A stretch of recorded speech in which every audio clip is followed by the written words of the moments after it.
All right. Okay. And it looks like we're live. Ooh.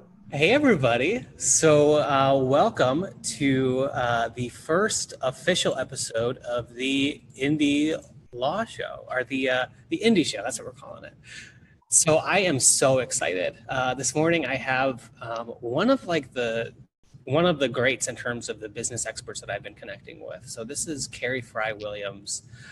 Carrie is a profit strategist and bookkeeper with Entra Bookkeeping. If you're trying to find her information online right now, good luck.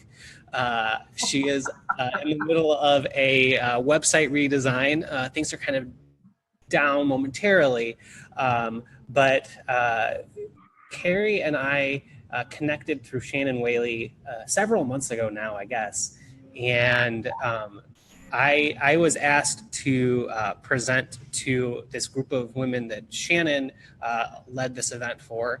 And so I was seeing the other speakers and presenters, and then I kept seeing advertisements about Carrie and how she was going to be talking about this thing called Profit First. And I was like, that sounds like something I should probably know about. And so I connected with Carrie. We started talking about it more. I read the Profit First book, super interesting. A lot of really good like mindset things to think about, but then also actual like task steps to get done with your business. At this point, Carrie, I'm gonna pass the reins over to you. You can explain more a little bit about what Profit First is, how you kind of got connected with it, and how you've become an expert in the whole Profit First strategy. Okay, great. Thanks. Thanks for having me. I really appreciate it. I guess a little bit about my background, just so everybody, you want to know who is this person and am I talking to someone who knows what they're doing or are they just grasping at straws? I was a banker for 22 years, focusing on small businesses in my area of the world, which is southern New Jersey, down by the beach. Yay! It's not a beach day though; it's raining. And so I things change in banking very frequently, and I left that and actually was asked to teach high school, and that's where I started teaching accounting. So that's how I got to the bookkeeping side of things. And one of the things that uh, I really liked is the teaching part and the advising part of what I used to do. And so when I became a virtual bookkeeper, it was a natural segue for me to want to help businesses to succeed. I saw so many businesses hanging on by a thread. And a lot Mm-hmm. of those businesses are businesses that you would never think would be hanging on by a thread. The professionals, our lawyers, our doctors, sorry about that, you're a lawyer, I know. That's all right. Um, I've been there. yeah, ones that you would never think would be struggling to stay afloat. And they were the ones that were, in a lot of cases, the ones that were one client loss away from disaster. So I wound up doing a lot of financial counseling with those people, those folks, and somehow, and I don't even know how, I got to it. I found one of Mike McAllister's books and read one, then read another, and then just stumbled upon Profit First. And as I started to read it, I was like, oh my gosh, this is it. This is great. It's simple. It's just fundamental, and it really is mindset. Just shifting your mind from the traditional accountant ease and accounting lingo and language, which I know that most people, business people, despise, Yep. to something that's easy to understand and easy to grasp and easy to just live with and make it like a lifestyle in your business, make it a habit. So, and I know that habits are difficult to change. Yeah. So, Well, I mean, I love so many things that you said. I love that you really did you approached Profit First because of your teaching, and I think that has really helped qualify you to not only understand what this is, and I feel like we've been teasing enough of what this is, so we'll get into like the details in just a second. yeah. But I think that the way that you came about learning about it really makes you a great person to spread the word about what it is, and why businesses should be thinking about it. So what is Profit First? But let's do the first thing. Let's say this is the book. It's a book Yeah. by Mike McAllowitz. Highly recommended. It's pretty thick, but it's pretty easy to read. It's Profit First is really just a strategy that you employ throughout your business as you're thinking about it. Wind up becomes, and Shannon Whaley will attest to this, it winds up becoming just a way that you think. And that's really what we want to do with our business finances. We want to just have in the background, it's you're always thinking about money anyway in your business, because we know the purpose that you went into business is to make money. And if you didn't go into business to make money, you probably won't be in business very long. Right. So it really, like I was saying, is a mindset. It's just a way of thinking about how to keep your business on a firm foundation.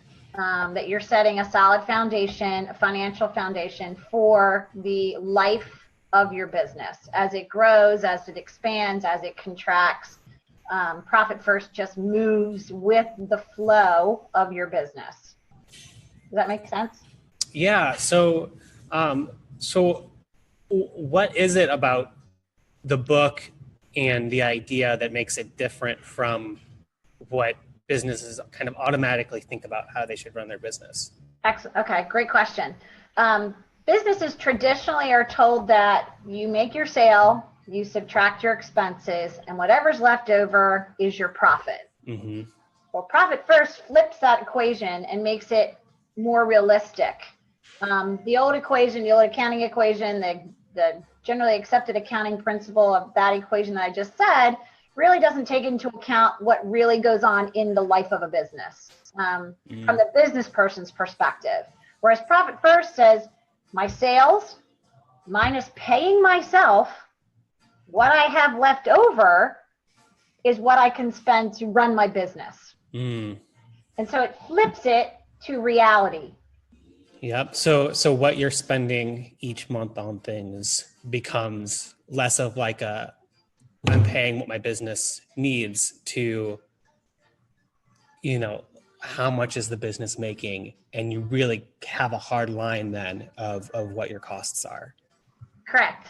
It really makes you focus and figure out what is fluff, what is the shiny object, and what is absolutely critical to making my business profitable and to actually being able to sustain itself. Yeah. So let's break this down. I know the book does one of the reasons why I loved it was because it really simplified it for me in terms of the numbers. So if a business is making under 250K in revenue, correct, there is a formula for kind of how he recommends you funnel that money as it comes in.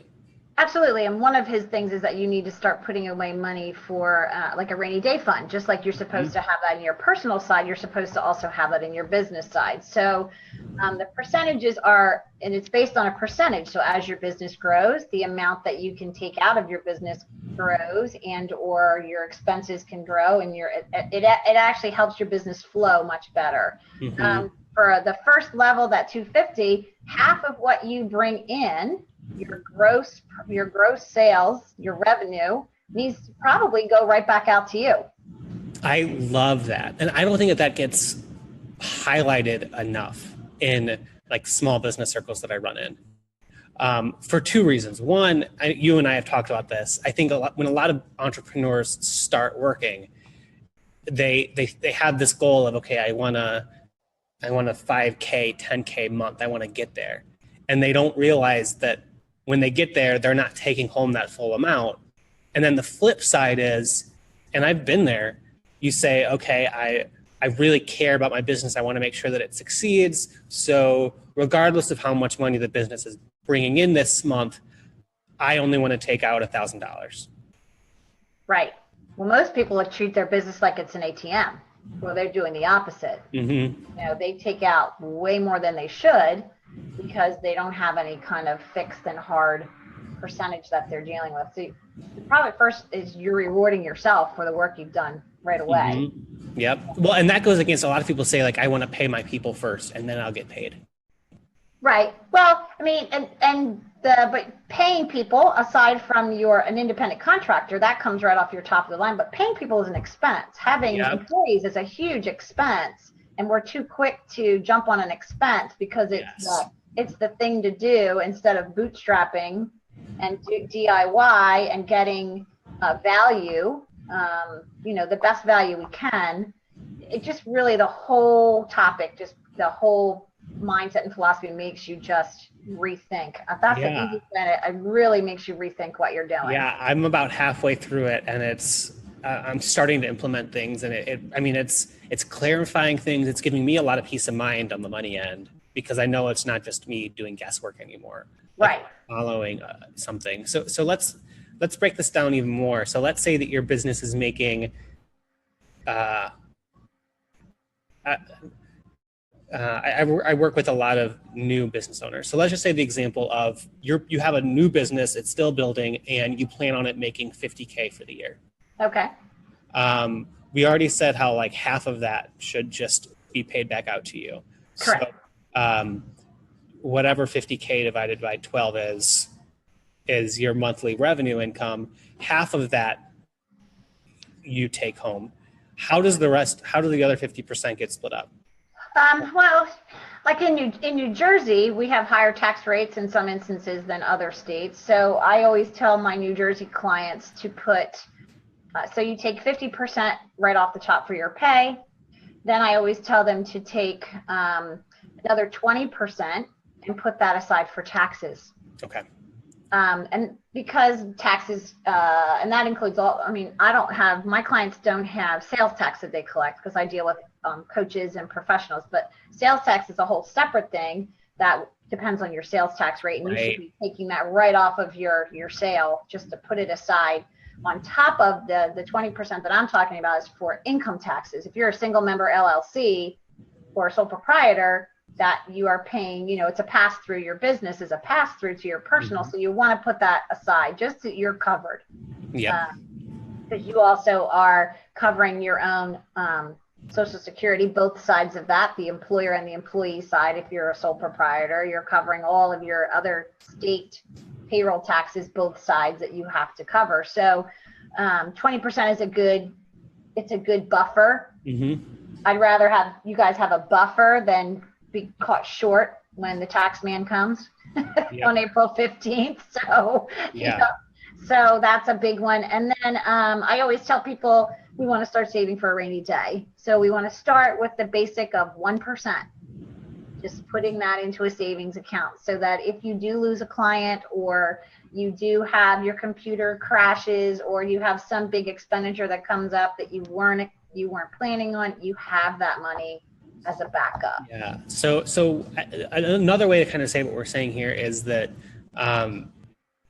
by following this, you don't have to worry as much about at the end of the year having to pay for things or needing money for things. Correct. And feeling bad that you've kind of already been using up everything in here. And going back to what you said earlier, a lot of businesses that look like they're doing well are struggling because they're not leaving money as profit, or saving that money for the rainy day, or putting it into taxes kind of on an ongoing basis, so that it's not just a huge chunk that it looks like they're losing it come around tax time. Right, exactly. They've flipped the equation. They're spending because that's what they see in their bank account. So they see what they see there is what they spend, instead of really thinking through. And we were talking about that earlier, that's what we do. It's natural. That's our habit. We look in the business account, we go, oh, okay, look, I had a $10,000 month. I can spend $8,000 of that on a new shiny bauble, and not realizing that, oh, great, I have exactly. So so let's talk a little bit about how it's Michael, what's his last name, the author? Michalowicz. And you've actually met him, or you've connected with him, right? I have connected with him. I've connected with his partner, Ron. Yeah. Awesome. So let's talk a little bit about like his system that he proposes in the book. And then we can talk a little bit about your thoughts of how you can simplify it if, that whole system seems a little too much for you. Right. I think he recommends 5 different accounts. One would be, and then he splits it up into 2 different banks, and depending on your personality, that might be a good thing for you, so you can't touch it as easily. So he recommends an operating account, which, or an income account, he calls it, where any sales you have, they go in there, and then you disperse from that. So there's no other activity in that income account than what you're selling or what's coming into the business. So it's almost like the income checking account is almost like a pool. And then these other checking accounts are kind of like buckets that you scoop out of this thing. Okay. Yeah. You're just transferring them out. So, but that, to me, that's a little too much. So, but the other accounts are there. So there's the income account. Then he has a taxes account. He has a profit account. He has an expenses account, where you're going to pay all your business expenses from. And then he has an owner's pay account. So he breaks it up into 5, and as you go further in the book, he actually adds a couple more. So depending on your personality, that may be good for you, or it may be too much. Yeah. I'm just reading some comments here. Mitch Jackson is watching live. He's the man. Mitch is a really awesome attorney. I just recently joined Mitch's legal mastermind. Really loving the group. If there are any other attorneys watching this, be sure to follow Mitch, because he knows what he's doing when it comes to social media. And then the other rock star who just commented is Kate Brockmeyer. She's my sales coach. And so when I told her I was looking into Profit First, she was like, yeah, I recommend it. Continue pushing for it. And Kate just said, good analogy. I that might have been to like the pool and bucket thing that I was talking about. Yeah. It can be complicated. I tried to be very by the book. I recently changed my bank since I just started my business and moved to Illinois. If people do want to go by the book, PNC does have some deals and understandings here where they can allow you to kind of set up multiple checking accounts without a maintenance fee or anything like that. And so I set up those. I'm working on the nicknaming kind of each of those so it sounds better. And then the idea is that over time, money comes into the income checking account, and I will put it, certain percentage goes into the other checking accounts each time. What I love about what Mike says in the book and the Profit First thing is that you should really start with where you're at. So if you're paying yourself more than you should be, don't give yourself an immediate pay cut right away. Try and get to that percentage point that you should be at kind of 1% at a time over time, which I really liked, because that just made me feel like I knew where the direction I had to go with the business and stuff, but I didn't have to feel like there was a crunch with switching very quickly. But I love it because you very immediately, after you take a look at it, you have a sense of what your expense limits are. Oh, yeah. And it's one thing as a business owner, especially when you're just starting, to be like, I'm willing for my expenses to be higher because I want to pay for this, or this thing looks really shiny and I'd love to have it.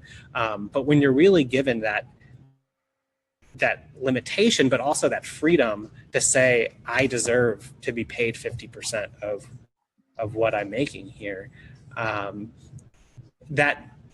with my personality, it was really nice to say, okay, like I should feel good about paying myself more than I am. Right. And keeping expenses low. Right. And really thinking about all of this as a business, and just instead of just like a one person business owner who, is doing this business because it's fun and it would kind of make my life easier. I agree with you. And let's just say you bring in $2,000 a month. Well, 1,000 is going right to you. You're going to put 400 and right into your, right into taxes. And now that doesn't leave you a lot left over. Right. And I think, and I've been guilty of this myself, and Profit First really helped me clarify, there are so many tools available to us as online entrepreneurs. We don't ever fully, and I'm guilty again, we chase all the little baubles without really fully exploring what the programs that we use can do for us, or if the free version is going to be enough. I know that a lot of people always buy the paid version and then they wind up either not using it or that's a really good point. And I like that you said that, because I as a lawyer, you're told you need certain types of applications in order to run your business. And so after I started getting more clients, I started looking closer at task management software that was specific to lawyers. Right. I was looking at kind of payment processors that were specific to law firms. And then I had everything pointing to QuickBooks, which I use for my bookkeeping. And I talked with my bookkeeper and she was like, Joey, we can do this, but just so you know, it's kind of a headache because all of this stuff that you're doing is pointing to QuickBooks. But one, QuickBooks can do most of this stuff by itself. I just kind of need to show you how to do it. But two, it's actually cheaper to just use QuickBooks. Yeah. And yeah. you can cancel all that other stuff. It simplifies everything. And you're right. I think that there's definitely a place for, if one application does something particularly well, it might be best to kind of, have different apps that you use to get certain stuff done. But if there is one app, really understand what all of those features are, like you said, what all of the free features are, and make sure that you're not paying for a paid version when you don't need to. Sure, and that's the fastest way to cut your expenses is to look at some of that stuff that really you either didn't like it or you really aren't utilizing it. Like you said with QuickBooks, and I do the same thing. I use Xero. I'm a Xero girl. It's Xero, and it is beautiful accounting software for creatives. It is driven off of your checkbook balance, which it was created by a business owner for businesses, not the other way around, like an accountant's. Sometimes I know when you look at QuickBooks, it gets a little overwhelming, but this is the software, but it does so many things that, again, when I actually dug into the program, the same thing as you, I was like, wow, this does most of what I need. I don't need to go and get this shiny thing or that shiny thing or this subscription or that subscription. And I wound up saving when I looked at it. And when I was bootstrapping, I actually had $100 balance. That's all I had to start my business. And I was able to do that. Wow. That is something I share a lot about. And Profit First worked right in with that because because I only had that $100, it really made me focus on keeping things tight and under control. So that when I grew, I didn't need to expand. All of that was then I was able to take it for salary, or I was able to put it right into profit because it wasn't going out the door. Yeah.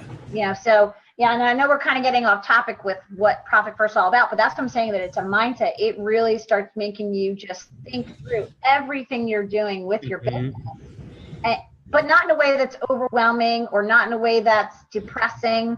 Yeah, it can be very gradual, and it can. It's just, I really like it because it sets almost like a rubric for what you should be doing. Yeah, that's a great analogy too. Yeah. So I'm going to read a couple of questions that I'm getting in here, and you can just kind of respond to one, and feel free to cut me off.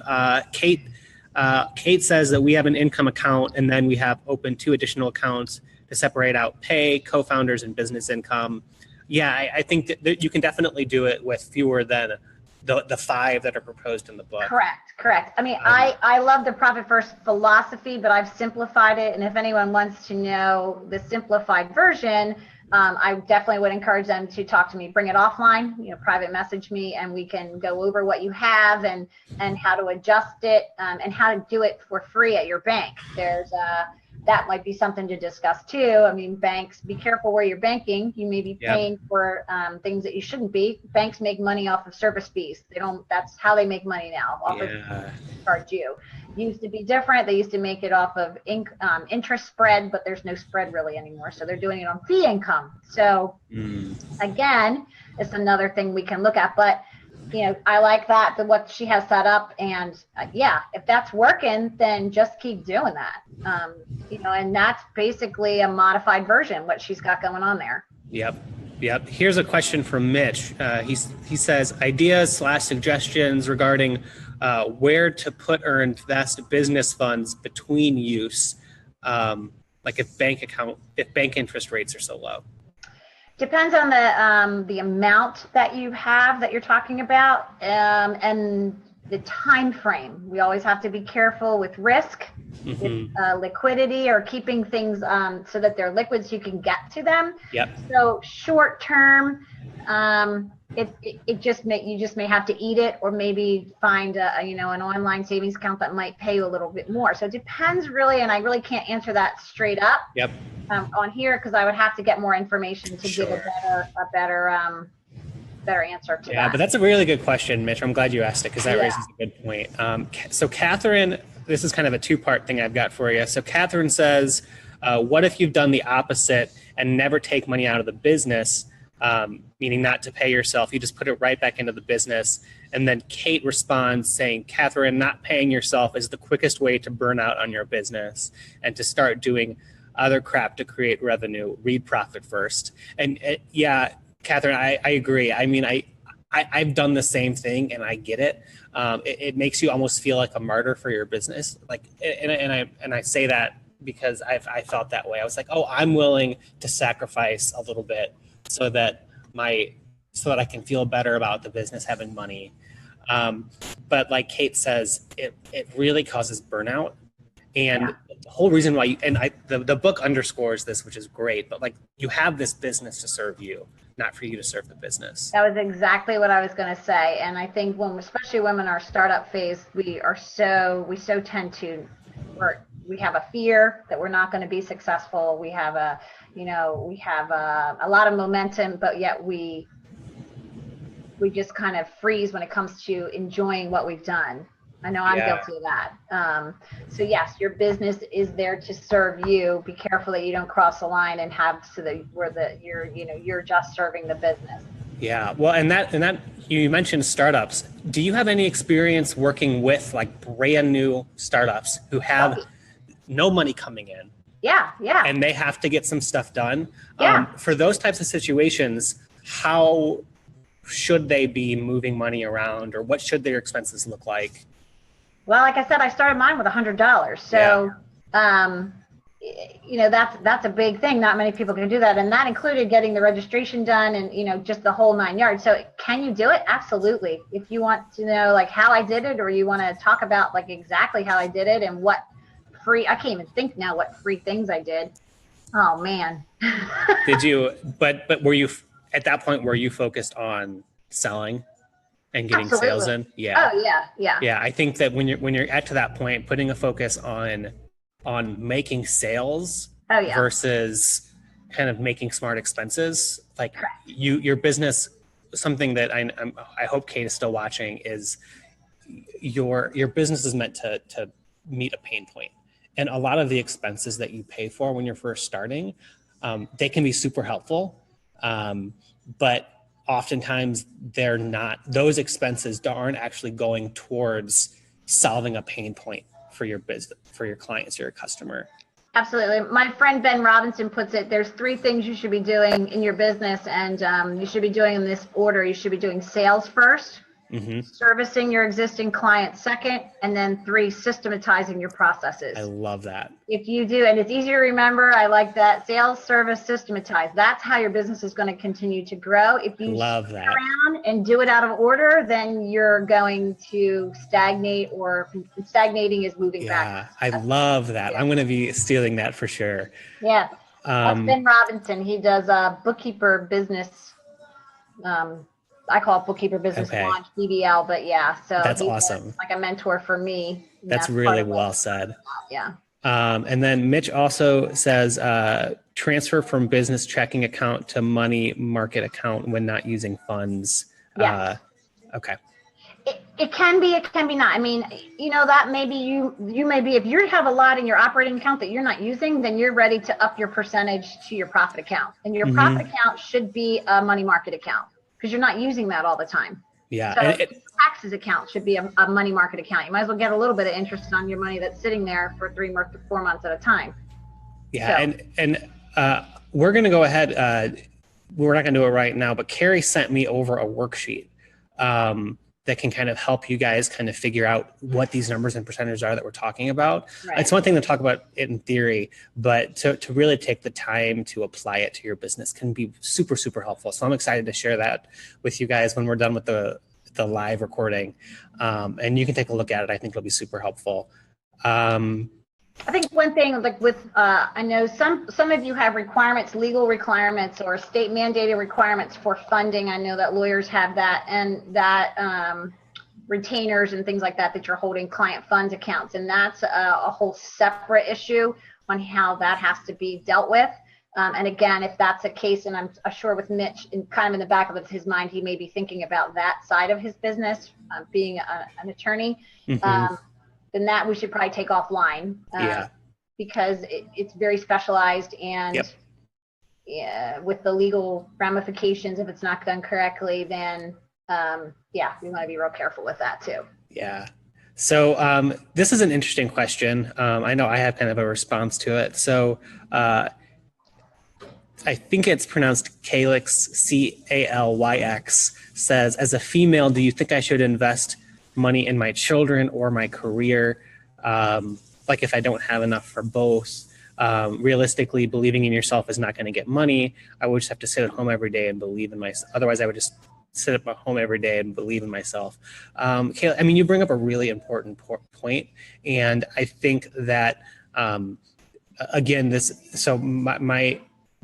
my sales coach and mentor, Kate, she works a lot with women-owned solo businesses. And one of the things that she likes to go back to is, if you're a mom and you're a business owner, you have a choice that you have to make at some point in your business.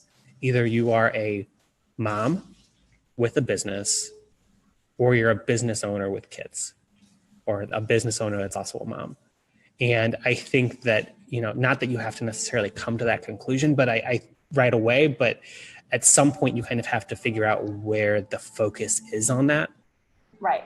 And there's a time and a place too. I agree. And I would say, I would like a little more clarification on what she meant of investing in her children. I think that my son is 21. We were very careful when he was little. He wanted our time. He didn't want things. He didn't want to go to this class or this little league or that sport or this sport. He wanted us. He wanted time with his mom and dad, with just to be a kid. So, and I know that there's so much pressure on parents right now to have their kid in this function and that function and this function and that function. Yeah, and she clarifies their education in college. So Calyx, I would say, I would say this. According to the Profit First method, here's what you want to do. And Carrie will correct me or amend me if I'm off. But I think you want to figure out what you financially need to support you and your kids. You have to figure out what that number is each month, and then you multiply that by 2. And that's how much money your business needs to make minimum each month. Correct. And that's, so that's how much, So in order for your business to be sustainable under the Profit First method, in order for you to pay yourself 50% of what the business is making, assuming the business is under 250K, that's a good space for you to be in. If Calyx, okay, I was right. So yeah, I mean, that's the goalpost that you need. If you need help with, getting there. I'm sure there are people watching this video. I know in my group, Friends of Indie Law, that would be worth reaching out to. When you're starting a business, you can read all the books you want, and Profit First is a great one. But investing in someone who can coach you and advise you and kind of keep you on a path is super invaluable, and pays itself back. So use that expense money that you have to invest in someone who can really help you. Right, and along those lines, I think we need to just touch base too, and it does coincide with Profit First, is when you're choosing and selecting where to put your expenses. We had talked about this yesterday, Joey, that you need to make sure that what you're investing in is you're going to get something back from it. In other words, ROI, your return on investment. Be careful how much you're putting out in relation to what you're going to get back. Your website, it may be important, but it might not be that important. Having someone alongside you, such as a really good bookkeeper that you trust, that is going to say, hey, what's going on? Or really just help you and link arms with you and be down in the trenches with you to help you be profitable. It may be more effective for you to put money towards that than the bauble. Oh my gosh. Yeah. So let's talk about that. When I first started, I dabbled in some graphic design and photography work for a while. So I understand the temptation to get super into the weeds on kind of the design stuff and why that matters in your business. But I also learned that didn't matter that much. And so when I first started, I made my own logo. Yeah. It took me about an hour. And then I went from there. I definitely made expenses that I didn't need. At some point, my business got to a place where me having a website that was steady became something. And so I invested more and I am investing more in getting that business, the website, to where it needs to be. But you're right, focusing on the ROI. I'm really excited to bring on a bookkeeper, like a legally focused bookkeeper starting next month, because it's going to save me a lot of time. Knowing that I won't have to look or bother with a lot of that information anymore. And so that'll free up my time to focus on, sales, talking with my clients, that kind of thing. One thing that I would recommend, and this is a really good example of Mitch, if he's still watching, recommended that I check out this email thing called BombBomb. Have you ever heard of it? No. It's a video service, or it's an email service that embeds videos that you can take of yourself. And so I would email you and you would get almost like an animated GIF that's like the first 5 or 3 seconds of this video clip from me. And so you'd watch it and it would be like a personalized video from me to you. And I've been using it for the past couple of weeks and my leads are loving it. My clients are enjoying it. Like, it's very well worth the subscription because there is a really strong ROI on it. Yeah, that's great. And Mitch turned me on to that, which I'm really happy about. But it's that type of, like, really look. I mean, I'm trying to get my expenses down to that level, and I was lining through stuff, and I was like, well, BombBomb's not going anywhere because that's helping. But that's great because you have the profit first strategies in your head, and it's part of your mindset. You're able to really analyze what you're doing in your business to see whether or not it's really effective. And it's helping you to make good business decisions, which is then going to translate into everything else that you're doing. So again, it's a mindset that, it's so foundational that if we don't have our mind wrapped around that, then, we're just going to struggle, and money is going to be something that we hate to deal with, and our numbers, and we hate it, and we wind up fearing it, and we wind up just having this aversion to it. But yet it's critical to the lifeblood of what we're doing on a daily basis. We can't get away from it. And that's the thing. We hate numbers and we hate all that stuff. And I hear when I ask business owners what is the biggest pain point in their business, it's always the bookkeeping, hands down. Yeah. Never ever have I heard anything else but that. For me, it's the marketing, but for I was gonna say I'm not jealous of your job. But it's really great to have you. Carrie, we should probably be wrapping up soon. Sure. I want to make sure we're respecting your time. Do you have any final thoughts for Profit First, or things that you want to go back to and just highlight? I think what I want to read the book, number one. Don't get overwhelmed with what the book talks about. It's fairly detailed. It can be adopted so that it's simpler for a business owner, and if you were interested in something like that, then just PM me, and again, I'm gonna help you set it up. I want to help you succeed, businesses succeed. The theme of Profit First is to eradicate entrepreneurial poverty, and I am definitely right there. So I'm available to help.